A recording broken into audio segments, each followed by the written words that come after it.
Hello mga kalambat! Nagluto na naman ng mangya ng pakbet na may hipo naman tayo. Ayan. Healthy food muna tayo. Ayan guys. Tikman natin itong pinakamapait na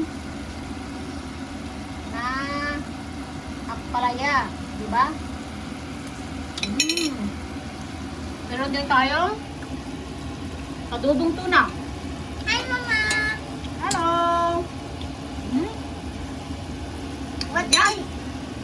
What are you cooking? Fish, tuna. Later, itong gulay natin. Is this shrimp? Yes, you want? Mama, I am full. Okay, ayan po mga kalambat, mga kamangros. Nagluto po si Kamangros Vlog ng ating healthy food na gulay. Siyempre, meron din tayong isda. Ayan siya. At siyempre, meron din tayong kanin na partner. Ayan. Kanin. Ayan siya guys. Ayan.